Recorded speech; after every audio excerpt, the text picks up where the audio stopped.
घनश्याम काका, आता खरं खरं सांगायचं, तुम्हीच त्या दिवशी शुभूच्या बाबांच्या पिशवीत तो हार टाकून त्यांना बंगल्यात घेऊन आलात ना?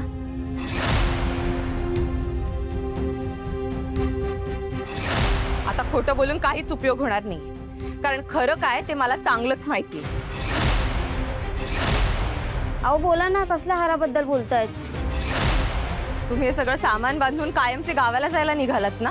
नाही, जा, खुशाल जा, मी तुम्हाला अजिबात अडवणार नाही. पण जाण्यापूर्वी तुम्ही जे केलंय ना, त्याचा एकदा शांतपणे विचार करा. तुम्हाला कळतंय का तुम्ही काय केलंय ते?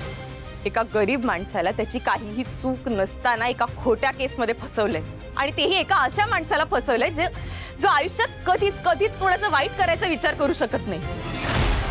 तुम्ही पैशांसाठी शुभूच्या बाबांना एका खोट्या केसमध्ये अडकवलंय घनश्याम काका. हा सगळ्यात त्यांची काहीही चूक नाहीये हे मला माहितीये. उद्या कायद्याच्या न्यायालयात कदाचित ते गुन्हेगार ठरतीलही, पण देवाच्या न्यायालयात नक्की तुम्हीच दोषी आहात याची जाणीव ठेवा.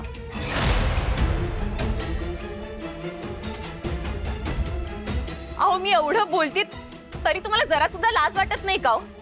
तुम्ही एका माणसाचं आयुष्य बर्बाद केलंय, उद्ध्वस्त केलंय, तुम्हाला काहीच वाईट वाटत नाहीये? आणि बरं, हे सगळं का केलं तर काही पैशांसाठी. असे किती दिवस पुरे पडणार आहेत ते पैसे? आणि बरं ठीक आहे, कदाचित तुम्हाला खूप पैसे मिळालेही असतील, पण घनश्याम काका, तुमच्यातली माणुसकी तुम्ही गमावून बसलात. तुमच्या मनात स्वतःबद्दल असलेला आदर आज संपलाय. आणि सगळ्यात महत्त्वाचं म्हणजे आज तुम्ही तुमच्या बायकोच्या नजरेतनं सुद्धा उतरलात. एक दिवस स्वतःच्या नजरेतनं सुद्धा उतराल तुम्ही, आणि मग तुम्हाला असं वाटेल, त्रास होईल, असं वाटेल की भूतकाळात जावा आणि सगळ्या गोष्टी बदलाव्या. पण घनश्याम काका, तेव्हा वेळ निघून गेलेली असेल. देवाकडे गेलात ना तरी तो सुद्धा तुम्हाला माफ करू शकणार नाही. एका गरीब बिचाऱ्या माणसाचं आयुष्य तुम्ही काही पैशांसाठी उद्ध्वस्त केलं, त्या विचाराने तुम्ही कधीच सुखी होणार नाही, कधीच तुम्हाला सुखाची झोप लागणार नाही.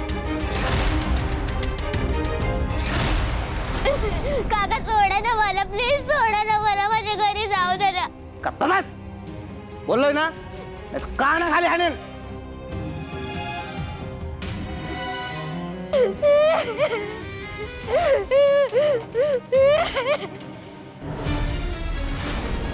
यांच्या तर याने आता सोडणार नाही मी.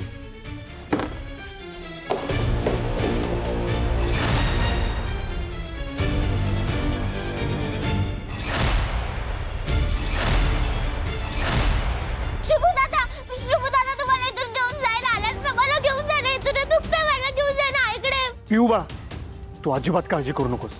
मी आलोय ना, तुला इथनं सुखरूप घेऊन जाणार आहे मी. हा, हाता पायाच्या काळ्या आणि छातीच्या पत्रवाड्या, आणि म्हणे सुखरूप घेऊन जायला आलोय. अरे आधी तुझा तरी विचार कर, तुझ्या पायावर तू तरी उभा राहू शकशील का? आणि आला मोठा म्हणे सुखरूप घेऊन जाईल. चल, तुला त्याच पत्रावळ्यात गोड जेवण घालतो. ये.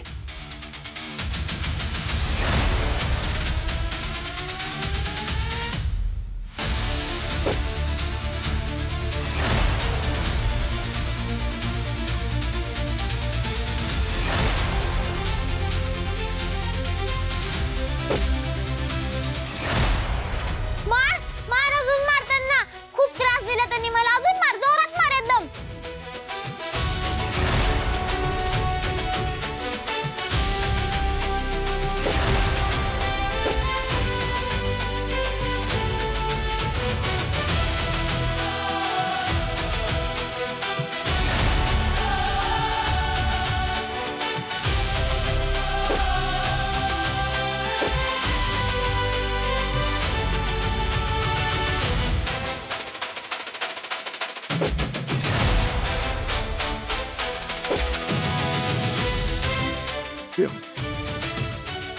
थँक्यू दादा. पिऊ, तू ठीक आहेस ना?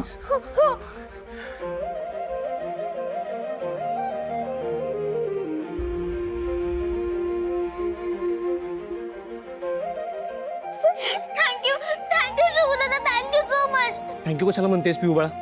तुझा शुभू दादा आहे ना, तुला काही नाही होऊ देणार. हा, अजिबात घाबरू नकोस. माफ करा मॅडम, माझ्या मनाने नाही केलं. सर तुम्ही हे तुमच्या मनाने नाही केलं तर मी कोणाच्या सांगण्यावरनं केलंय? कोणाचा डाव आहे सगळा? प्लीज प्लीज मला त्या व्यक्तीचं नाव सांगा. हे बघा काका, तुम्ही घाबरू नका, मी आहे तुमच्यासोबत. जे काही आहे ते स्पष्ट सांगा, मी तुम्हाला काहीही होऊ देणार नाही. कोणी केलं हे सगळं? अलकनंदा मॅडम.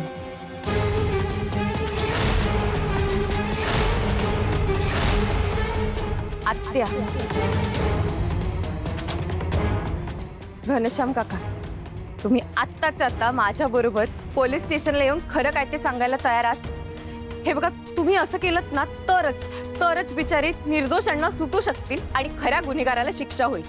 आणि मी शब्द देते तुम्हाला, तुम्ही जर कोर्टात साक्ष दिलीत ना तर तुमची शिक्षा कमीत कमी होण्यासाठी मी सगळे प्रयत्न करेन. नाही मॅडम, मला भीती वाटते. काका आहोत, हे बघा, तुम्ही घाबरू नका.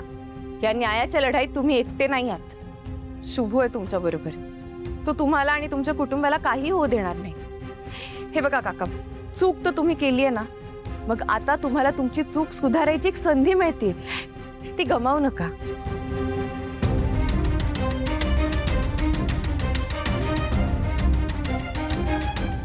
मी खरं सांगायला तयार आहे. शिव, घाबरू नकोस. चल जळत आता. हॅलो श्रावणी. एक गुड न्यूज आहे. घनश्याम काकांनी त्यांचा गुन्हा कबूल केलाय. त्यांनी हे सगळं आत्याच्या सांगण्यावरनं केलं होतं. मला हे आधीपासूनच माहित होतं. हो, आणि शुभू, सगळ्यात महत्त्वाचं म्हणजे घनश्याम काका आता माझ्याबरोबर पोलीस स्टेशनला येऊन साक्ष द्यायला रेडी आहेत. थँक्यू सो मच श्रावणी. अण्णाच्या सुटकेचा मार्ग मोकळा झाला. आणि ऐक, पिऊला पण मी सुखरूप सोडवलंय. ती माझ्यावर सुरक्षित आहे. देवा, तुझे खूप खूप आभार. ती ठीक आहे ना रे? हॅलो श्रावणी ताई, तुला माहितीये शुभू दादाने ना सगळ्यांबरोबर फाईट केली. मी आहे ना घरी आल्यावर तुला सगळं सांगेन. बरं बरं, ठीक आहे. तू आता आधी लगेच शुभू दादा बरोबर घरी ये, आपण मग सगळं बोलू. हा. श्रावणी, मी तुला थोड्याच वेळात भेटतो. हा, चल.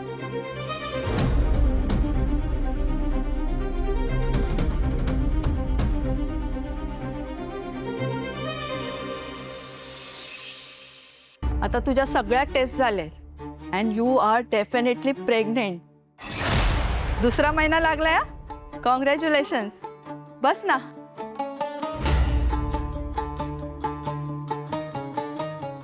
बरं, आता या दिवसात तुला स्वतःची आणि तुझ्या वाढणाऱ्या बाळाची खूप काळजी घ्यायची आहे. वेळोवेळी औषध आणि आहार तितकाच महत्त्वाचं आहे. Sanika, any problem? हे मी एवढं सांगते तरी तू गप्पच आहेस.